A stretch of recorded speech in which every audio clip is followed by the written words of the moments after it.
नमस्कार, मैं अशोक राज। आप अशोक राज IAS यूट्यूब पर या गूगल पर विजिट कर सकते हैं बहुत सारे वीडियो देखने के लिए। आज जो टॉपिक है करंट अफेयर का, करंट अफेयर में महत्वपूर्ण मुद्दों पर चर्चा किया जाएगा जिनकी प्री में, मेंस में या अदर ऑल एग्ज़ाम इंडिया के किसी भी एग्ज़ाम में, वनडे के भी एग्ज़ाम में, किसी भी एग्ज़ाम में पूछे जा सकते हैं। सभी एग्ज़ाम में करंट अफेयर की महती भूमिका दिनों दिन बढ़ती जा रही है। तो इसमें जो टॉपिक है ये स्किन बैंक को लेकर है। Skin bank, skin bank, skin bank. ये स्किन बैंक क्या है? अभी हाल ही में उत्तर भारत में अगर बात करें, उत्तर भारत में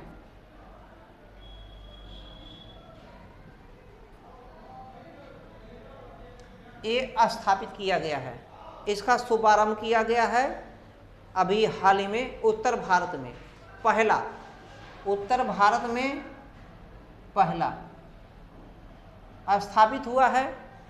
अब सवाल ये कहाँ पर स्थापित हुआ है और किस जगह पर, मतलब राज्य में किस जगह पर। तो भारत में अगर उत्तर भारत में देखा जाए, ये पहला स्थापित हुआ है तो नई दिल्ली में, नई दिल्ली में स्थापित हुआ। नई दिल्ली में सफदरगंज अस्पताल में, नई दिल्ली में कहाँ? सफदरगंज, सफदरगंज अस्पताल, हॉस्पिटल, अस्पताल, अस्पताल, हॉस्पिटल, सफदरगंज हॉस्पिटल में नई दिल्ली में उत्तर भारत का पहला स्किन बैंक ये खोला गया। वर्तमान में अगर बात करें भारत में कुल 16 स्किन बैंक हैं। भारत में कुल कितना है? भारत में टोटल 16 स्किन बैंक हैं। 16 स्किन बैंक हैं। कितने बैंक? 16 स्किन बैंक है वर्तमान में, जिसमें उत्तर भारत में पहला खोला गया है ये सफदरगंज में। स्किन बैंक होता क्या है? जिस आदमी का मृत्यु हो गया, उसके घर वाले या वो खुद ऐसा लिख के प्रमाणित पहले से कर दे, मृत्यु होने के 6 घंटे के पहले पहले यदि अपने त्वचा का वो डोनेट करना चाहे, दान देना चाहे, जैसे नेत्रदान होता है, रक्तदान होता है, कई प्रकार के दान, ऐसे स्किन दान, त्वचा दान, इसको कहते हैं त्वचा दान। त्वचा बैंक भी लिख सकते हैं, त्वचा बैंक भी लिख सकते हैं, ये त्वचा बैंक। इसमें उस व्यक्ति जो डोनर है, दाता जो है, दाता अपने त्वचा का दान दे देता है। जीते जी पहले भी लिख सकते हैं कि नहीं मेरी त्वचा को दान में दे दिया जाएगा मेरे मरने के बाद, या उसके घर वाले चाहें तो। लेकिन 6 घंटे के पहले पहले, मृत्यु के 6 घंटा के पहले पहले उस त्वचा को रखा जाता है, हॉस्पिटल में रखा जाएगा। ये लगभग 3 से 5 वर्षों तक सुरक्षित रहता है। 3 से 5 वर्ष। अब ये 3 से 5 वर्ष सुरक्षित का इम्पोर्टेंट नहीं, लेकिन ये कहाँ खोला गया है? यहाँ पर। अब ये कब खोला गया ये भी अभी चर्चा करेंगे, अभी हाल ही की घटना है। अब ये जो त्वचा उसने दान दिया है, ये प्रयोग कहाँ होगा? ये कोई व्यक्ति, भारत का कोई भी नागरिक हो या कोई विदेशी भी हो सकता है, कोई भी व्यक्ति जो जल गया है या कट गया है, गंभीर रूप से कट गया है या जल गया है, तो उसका जो प्लास्टिक सर्जरी किया जाएगा, इस व्यक्ति ने जो अपनी त्वचा को, त्वचा मतलब यही जो स्किन है, ऊपर वाला चमड़ा पार्ट जो है या मांस का भी ऊपर हो सकता है, लेकिन ऊपर का त्वचा की ही बात हो रहा है। तो स्किन का मतलब यही होता है। उस व्यक्ति के त्वचा को जो जला है, कटा है, उसकी त्वचा को इसने जो दान दिया है त्वचा को, इसके त्वचा से प्लास्टिक सर्जरी के माध्यम से डॉक्टर लोग उसका इलाज करेंगे और सही करेंगे। इसीलिए ये खोला गया है, महत्वपूर्ण मुद्दा है। त्वचा बैंक या स्किन बैंक कहाँ खोला गया? दिल्ली में। अब सवाल ये कहाँ पे खोला गया, इस पे ऐसे प्रश्न बनाए जा सकते हैं। ऐसे देखिए हमारे पास है, मैंने ये अपना बना लिया है, बहुत ज़्यादा नहीं है, कि अभी हाल ही में 20 जून 2023 को उत्तर भारत के किस जगह पर त्वचा बैंक की स्थापना किया गया है। तो 20 जून 2023 को ये पूछा नहीं जाएगा, लेकिन ये क्वेश्चन में लिखा जा सकता है। अगर नहीं भी लिखेगा अभी हाल ही में जून 2023 में, या पूरा लिख सकते हैं 20 जून 2023 को। ये कहाँ खोला गया? अब मेंस में जो आईएएस में प्रश्न रहेगा उसमें ये नहीं रहेगा कि कहाँ पे खोला गया। उसमें इस तरीके पूछा जा सकता है कि मरने के इतने घंटे के भीतर, मृत्यु होने के इतने घंटे के भीतर यदि वो दान देता, डोनेट करता है, उसकी त्वचा दान दिया जाता है, तो प्रयोग में लाया जा सकता है, अन्यथा नहीं लाया जा सकता। 6 घंटे के पहले ये सिस्टम है। दूसरा चीज, भारत में कितने बैंक हो गए हैं, इसमें इनको शामिल करते हुए 16 बैंक हो गए हैं, ये भी पूछा जा सकता है। और ये भी मेन चीज ये है। यहाँ तक समझ में आ गया। दूसरा, अगर हम पॉइंट करेंगे, दूसरे जो करंट अफेयर की बात है इसको हटा दिया जाए। दूसरा अगर बात करेंगे, ये भी बहुत ही महत्वपूर्ण टॉपिक है। अगर ये पूछ लिया जाए कि अभी हाल ही में मतलब कार्बन न्यूट्रल होने वाला पहला गांव बनाने की घोषणा कहाँ पे किया गया, भारत के किस जगह पर? गांव की बात हो रहा है। अगर पंचायत की बात होता तो पंचायत घोषित हो चुका है, बन गया है। जिला की बात किया जाए, जिला बन गया। कार्बन न्यूट्रल का मतलब वहाँ पर कार्बन का उत्सर्जन ना के बराबर, अर्थात 0। इसका मतलब जो कार्बन से चलने वाली चीज़ें हैं, या डीजल, पेट्रोल, अर्थात जीवाश्म ईंधन से जो भी चलने वाली चीज़ें हैं, उनका उत्सर्जन नहीं होता। इसका मतलब वो लगभग पूर्णतः जो है सौर सिस्टम से आधारित है, या अगर भी कोई ऐसा सिस्टम है जिसमें DME वाला भी हो सकता है, डाईमिथाइल जो है ईथर, इस प्रकार के बहुत सी चीज़ें हैं जिसमें कार्बन का उत्सर्जन नहीं होगा, अर्थात पर्यावरण के अनुकूल होगा, इको फ्रेंडली होगा। तो ये लिखा जा सकता है कार्बन न्यूट्रल होने वाला पहला गांव। ये कहाँ पर गांव की बात किया जा रहा है? पहला गांव ये कहाँ घोषित किया गया है? तो ये गांव जो है पुणे में है, महाराष्ट्र में, पुणे में है, पुणे में महाराष्ट्र के पुणे में है। और नहीं, पुणे में नहीं, थाने में है। पुणे में नहीं है, थाने में,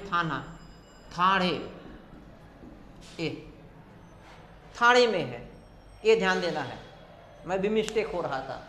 तो पहला गांव कौन सा है? ये थाने में, महाराष्ट्र में। अब थाने में कौन सा वो गांव है? थाने तो जिला है, थाना या थाने महाराष्ट्र का जिला है। ये कौन सा है जगह, वो गांव का नाम? उस गांव का नाम अगर देखेंगे, भिवंडी तालुका गांव। इसमें कौन सा गांव है? भिवंडी तालुका गांव। तालुका गांव को जो है ये अभी हुआ नहीं है, घोषित किया जाएगा। ये बनाने की इसी की योजना है, इसी को कार्बन न्यूट्रल गांव। थाड़े में, याद कर लीजिए, पुणे नहीं है, थाड़े है, इसका कोई अपना ट्रिक बना लीजिएगा। दूसरा चीज अगर देखेंगे, ये कार्बन न्यूट्रल होने वाला पहला पंचायत ये हो गया है, बन चुका है पहला पंचायत। और पहला जिला, कार्बन न्यूट्रल होने वाला पहला जिला, ये भी हो गया है। जिला मतलब डिस्ट्रिक्ट, ये भी बन गया है। अब इन दोनों में अगर बात करेंगे, ये जो है माजुली जिला, माजुली जिला है, ये कहाँ पर है? असम में। ये सभी जान गए हैं। असम में ब्रह्मपुत्र नदी भी है, ब्रह्मपुत्र असम से होकर बहती है, और ब्रह्मपुत्र नदी में एक माजुली द्वीप भी है। माजुली द्वीप जो है वो नदी द्वीप है, विश्व की सबसे बड़ी नदी द्वीप है। तो उस आधार पे भी आप आंकड़ा लगा सकते हैं कि माजुली जिला कहाँ पर होगा? असम में। ये पहला जिला है जो कार्बन न्यूट्रल घोषित हो चुका है। अब पंचायत पे आते, कौन सा ऐसा पंचायत है? उसका नाम है, क्या नाम है?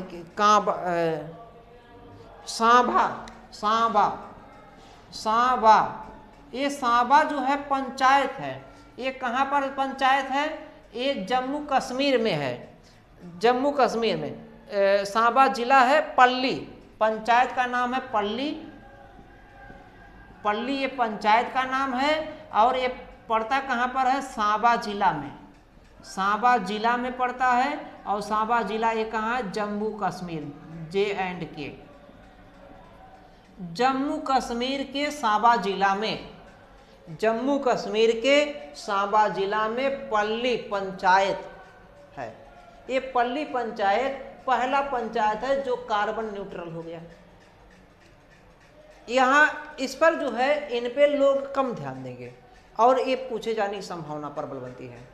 एग्जामिनर बहुत हाईलाइटेड भी उठाता है, लेकिन कुछ ऐसे हाईलाइटेड होते हैं जिस पे स्टूडेंट सोचता है कि ये नहीं पूछा जाएगा, और इत्तेफाक से वही पूछे जाते हैं। क्योंकि कंपटीशन में बहुत मोस्ट स्टूडेंट हैं, ए लॉट ऑफ स्टूडेंट, बहुत से स्टूडेंट हैं, उनमें कैसे छांटेंगे स्टूडेंट को, क्रीम स्टूडेंट को निकालना। तो कार्बन न्यूट्रल होने वाला भी हाल ही में जो पंचायत बन गया पल्ली, ये पंचायत का नाम है। माजुली जिला है, ये असम में है। पल्ली कहाँ पर? सांबा जिला, जम्मू कश्मीर में आता है। और ये जो है पहला अगर गांव अभी ये नहीं बना, ये घोषित किया गया, इस गांव को बनाने की तैयारी है। थाने में कौन सा? भिवंडी तालुका गांव, भिवंडी तालुका गांव। ये अब इससे होगा क्या? इसके कार्बन उत्सर्जन 0, अर्थात CO2 या CO या ग्रीन हाउस गैसों का उत्सर्जन ना के बराबर। इससे ग्लोबल वार्मिंग भी नहीं होगा और पर्यावरण संतुलित रहेगा, पर्यावरण को नुकसान नहीं होगा। तो पर्यावरण को ठीक करने के लिए, संतुलित करने के लिए, अनुकूलन बनाने के लिए ऐसा प्रयास किया जा रहा है। भारत सरकार भी कर रही है, राज्य सरकारें भी कर रही हैं, और हम लोगों को भी उसमें शामिल होने की आवश्यकता है। यहाँ पर इतना। अगला एक और देखेंगे, इसको हटा देते हैं। दूसरे की अगर बात करते हैं, दूसरे की, अब अगर ये पूछ लिया जाए, अभी हाल ही में जीएसटी का सम्मेलन हुआ। जीएसटी ये गुड्स एंड सर्विस टैक्स वाला ही है। तो 11 जुलाई 2023 को इसका जो सम्मेलन हुआ था, 50वां सम्मेलन हुआ था। 11 जुलाई 2023 को ये 50वां सम्मेलन हुआ, 50वां 50 सम्मेलन हुआ, 50वां सम्मेलन। इसमें कुछ शर्त रखा गया, कुछ बताया गया। वित्त मंत्री जी ने कुछ बताया, अर्थात निर्मला सीतारमण जी, श्रीमती निर्मला सीतारमण जी ने बताया। इसके बाद में एक और सम्मेलन हुआ 2 अगस्त को, 2 अगस्त 2023 को, 2 अगस्त 2023 को सम्मेलन हुआ। ये 51वां सम्मेलन हुआ, 51वां सम्मेलन। तो ये पूछा जा सकता, अभी हाल ही में ये सम्मेलन हुआ, जीएसटी का सम्मेलन। इस सम्मेलन में क्या क्या कुछ बिंदु रखे गए? इसमें ये रखा गया कि जैसे कुछ मतलब टैक्स है। इस प्रकार के जैसे कोई बार है इस प्रकार का जो, या कैसीनो है, या इस प्रकार के जहाँ पे लोग आते जाते हैं, तो उनमें जो है टैक्स 28% लगाने की बात कहा गया है। तो अलग अलग चीज़ों पे अलग अलग पूछे जाएंगे। तो ये केवल इसमें इतना ही जानना, जीएसटी का जो सम्मेलन हुआ है तो ये कहाँ पे हुआ है, मेन चीज ये जो सम्मेलन ये हुआ है ये नई दिल्ली में हुआ है। कहाँ हुआ? नई दिल्ली में। ये इम्पोर्टेंट बनता है। जीएसटी का 11 जुलाई या अभी हाल ही में इस प्रकार का सम्मेलन किया गया, जिसकी अध्यक्षता वित्त मंत्री जी ने किया है, श्रीमती निर्मला सीतारमण जी ने किया है। और ये कहाँ पे हुआ? नई दिल्ली में। नई दिल्ली में अध्यक्षता, बाकी इसमें नहीं पूछा जाएगा। इसका जो सम्मेलन हुआ है ये उतना इम्पोर्टेंट नहीं बनेगा, क्योंकि ये वर्चुअल सम्मेलन था। वर्चुअल सम्मेलन था, इसलिए ज़्यादा संभावना इस पे बनती है, क्योंकि इसमें सब लोग बैठे हैं और इसमें अनेक प्रकार की बातें कही गई कि यह कार्य होगा, यह कार्य होगा। जैसे टैक्स लगाने के संदर्भ में, अब टैक्स लगाने के संदर्भ में अगर बात करेंगे तो टैक्स लगाने के संदर्भ में तो इसमें ये कहा गया है कि कैसीनो, जो कैसीनो होता फिल्म में देखते हैं आप लोग, या हार्स रेसिंग जहाँ पे हार्स जो है घोड़े का दौड़ होता है, या ऑनलाइन इस समय गेम ज़्यादा चल रहा है, ऑनलाइन गेम बहुत से चल रहे हैं, तो ऑनलाइन गेमिंग, इन सब के फुल फेस वैल्यू पर, फुल फेस जो इसका वैल्यू है इस पर 28% टैक्स लगाने की बात कहा गया है। इन्होंने सिफारिश किया इन सब पर, जो कैसीनो है, ऑनलाइन गेम चल रहा है, या क्या नाम है हार्स रेसिंग चल रहा है, इन सब पर जो है फुल फेस जो सिस्टम है इन पे जो है 28% टैक्स। इसके साथ में और क्या कहा गया है कि यह जो है 1 अगस्त 2023 से ही प्रभावी हो जाएगा।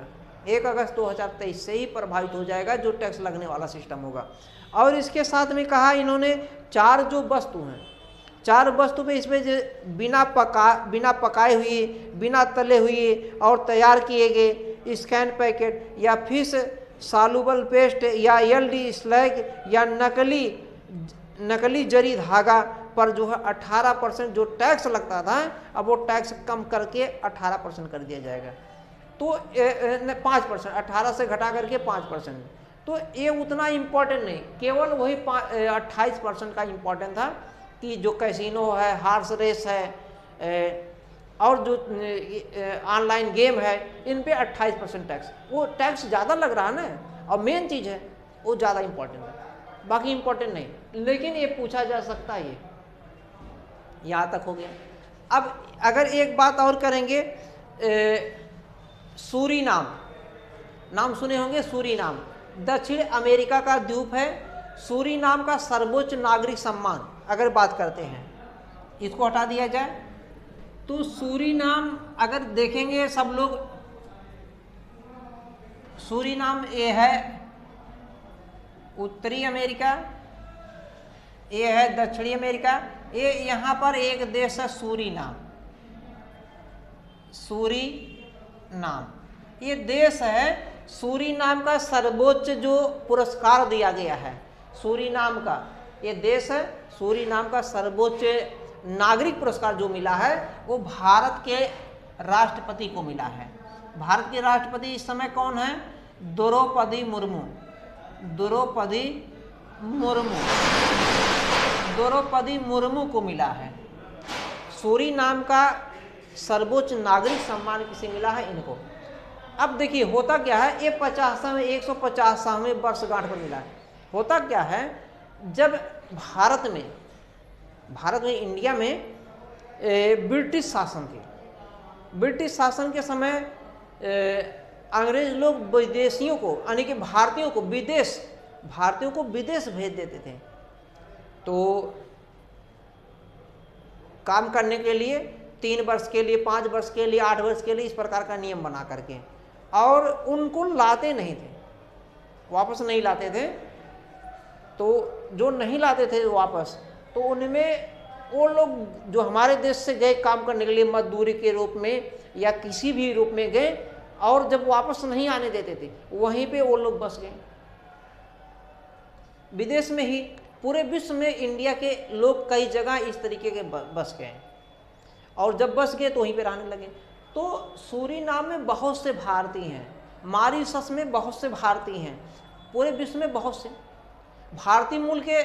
अगर प्रधानमंत्री की, राष्ट्रपति की बात करेंगे, अलग अलग राज्यों में, कई देशों में जो है भारत के, भारतीय मूल के राष्ट्रपति हैं या प्रधानमंत्री हैं। तो यहाँ के सूरीनाम के भी जो है जो मेन हैं वो भी यहीं के भारतीय मूल के ही हैं, जो राष्ट्रपति हैं जिन्होंने सम्मान दिया है। इनका नाम क्या है? अगर बात करेंगे चंडिका प्रसाद संतोखी, यहाँ के जो हैं चंडिका प्रसाद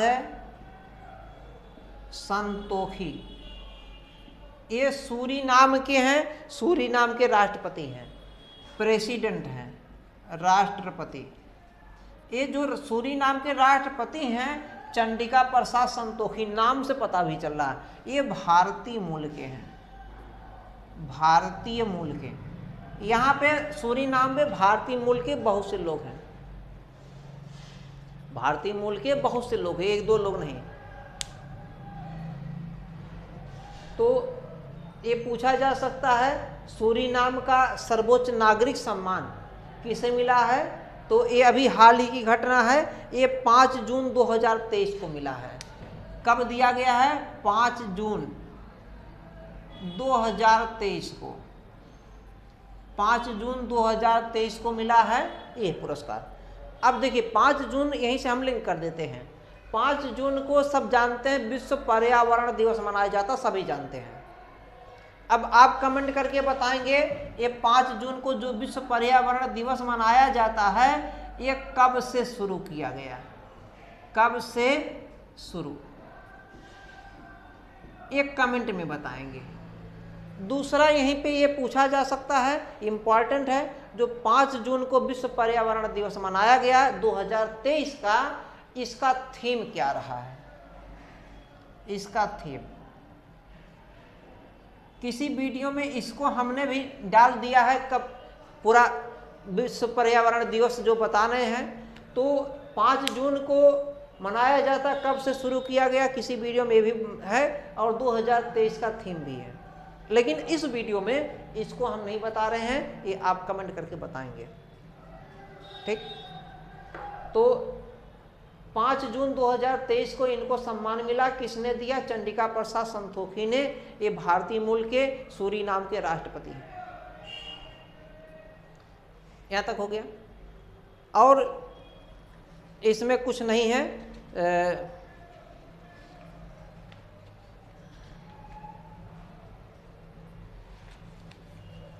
इसमें और कुछ नहीं दिख रहा है। हाँ, एक प्रश्न और अगर देखना चाहें तो लिख सकते हैं। तो पुस्तक है, बहुत महत्वपूर्ण पुस्तक है, उत्तर प्रदेश से संबंधित है पुस्तक। इस पुस्तक को पूछा जा सकता है यूपी के एग्जाम में।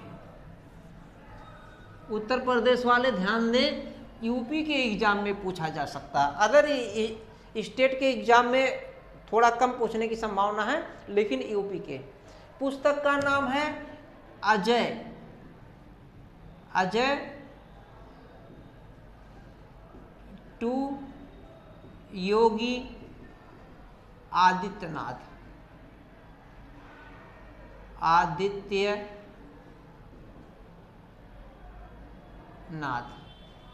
ये पुस्तक का नाम है। तो ऐसा प्रश्न बनाया जा सकता है कि अभी हाल ही में इस प्रकार का पुस्तक का विमोचन किया गया है। तो ये पुस्तक जो है किसने, ये पुस्तक किसने किया है या इस प्रकार का दिया, इसमें नहीं मिल रहा है। तो अभी हाल ही में अजय टू योगी आदित्यनाथ ये पुस्तक है। इस पुस्तक को किसने लिखा है और ये पुस्तक जो है किसके बारे में? तो नाम तो पता लग जाएगा, योगी आदित्यनाथ के बारे में लिखा गया है। लिखा किसने है इस पुस्तक को? शांतनु गुप्ता ने। शांतनु गुप्ता ने, शांतनु गुप्ता ने लिखा इसे। इसके ये राइटर हैं, राइटर हैं। तो शांतनु गुप्ता ने अजय टू योगी आदित्यनाथ पुस्तक लिखा है। तो नहीं मिल रहा है, यहाँ तक समझ में आ गया? तो ज़्यादा नहीं बता रहे हैं, थोड़ा सी ही है। इस वीडियो को अगर समझ में आ जाए नोट कर लीजिएगा, लाइक करिएगा और सभी मित्रों में शेयर कर दीजिएगा। धन्यवाद।